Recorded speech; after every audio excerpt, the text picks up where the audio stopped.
لاہور کا سحر اور وحید صابر کے خیالات۔ وحید صابر عشق لاہور میں مبتلا ہیں اور ایسے مبتلا ہے کہ دل کھول کر اظہار کرتے رہتے ہیں۔ وہ لاہور سے عشق بیان کرتے ہیں اور اس تاریخی شہر کے عاشقوں کو اپنی طرف کھینچتے ہیں۔ وقت بدلتا رہا، روایات بدلتی رہی، طور طریقے بدلے، زندگی کے رنگ بدلے، لیکن ہر بدلتے موسم میں لاہور آج بھی اپنی قدیم روایات سے جڑا ہوا ہے۔ دہائیوں سے لسی بیچنے والا آج بھی لسی ہی بیچ رہا ہے، کلچے بیچنے والا آج بھی یہی کام کر رہا ہے، چنے بیچنے والا آج بھی چنے ہی بیچ رہا ہے، سرے پائے والوں کا ناشتہ کروانے والے آج بھی فجر کے وقت بہت مصروف ہوتے ہیں۔ بزرگان دین کے مزارات آج بھی لاہوریوں کے لیے اتنے ہی اہم ہیں جتنے دہائیوں قبل ہوا کرتے تھے۔ آج بھی بزرگان دین کی سالانہ عرس کے موقع پر روایتی تیاریاں دیکھنے کو ملتی ہیں۔ بادشاہی مسجد، مینار پاکستان، شاہی قلعہ، شالمار باغ، ریلوے اسٹیشن، باغ جناب، مسجد وزیر خان، شاہ عالم مارکیٹ سمیت اندرون شہر کی گلیاں آج بھی سیاحوں کے لیے بے پناہ کشش رکھتی ہیں۔ وحید صابر لکھتے ہیں، بھائی جی ایک مشورہ دوں، کبھی گھر سے نکلیں، راوی کے کنارے مٹی کو اٹھا کے خوشبو لیں اور پھر میانی صاحب جا کے مولانا موسل بازی اور مولانا احمد لاہوری کی قبر کے ساتھ سے مٹی کی خوشبو لیں اور رکتے رکتے واصف علی واصف کی قبر کے سیدھے ہاتھ سے مٹی اٹھائیں اور اپنے گھر لے جائیں۔ کچھ دیر کے بعد اپنے گھر کی خوشبو میں اور شہر لاہور کی محبت کو شاید سمجھ پائیں۔ لاہور کی بڑھتی آبادی اور مختلف ذات نسل بھی اس شہر کا کچھ نہیں بگاڑ سکی۔ گویا یہ شہر اپنے عاشقوں کے اعصاب پر ایسا سوار ہوتا ہے کہ وہ کبھی کسی دوسری جگہ پر سکون نہیں پا سکتے۔ جمنا داس اختر، گوپال متل، پران نوئل اور ان جیسے کئی قلمکار آزادی کے بعد لاہور سے کوچ کر گئے، لیکن ان کے دل میں لاہور ہی اٹکا رہا۔ معروف شاعرہ شبنم شکی لاہور کی ہجر میں غزلیں کہتی رہیں، لاہور پیچھے رہ گیا ہم باوفا مگر اس شہر بے مثال سے آگے نہیں گئے۔ شہرت بخاری لاہور سے اپنی محبت کا اظہار کچھ یوں کرتے ہیں، تورے سینہ ہو کے لاہور کی گلیاں شہرت،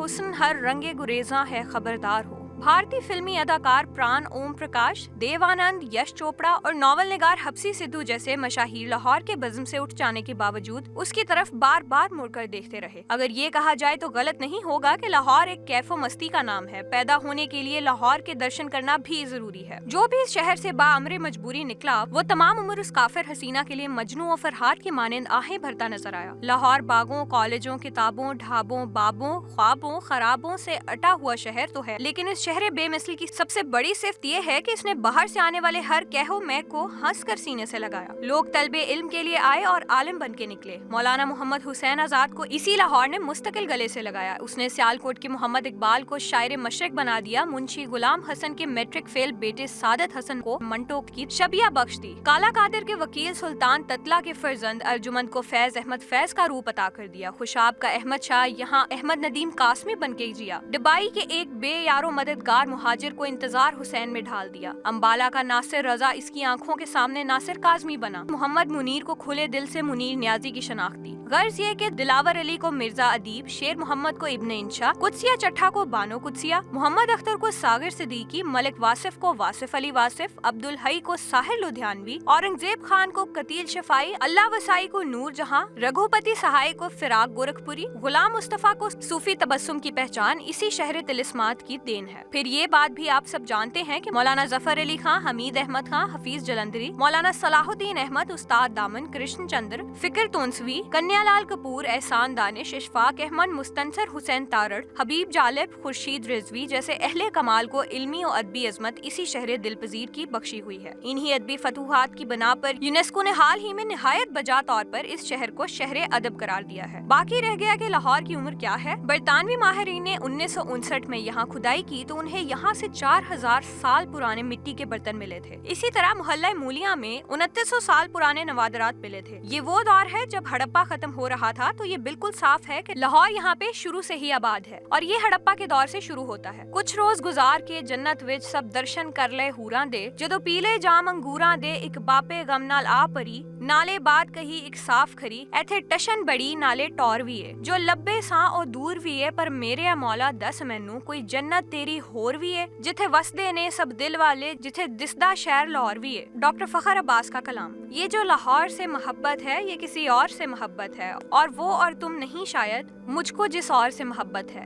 یہ ہوں میں اور یہ میری تصویر،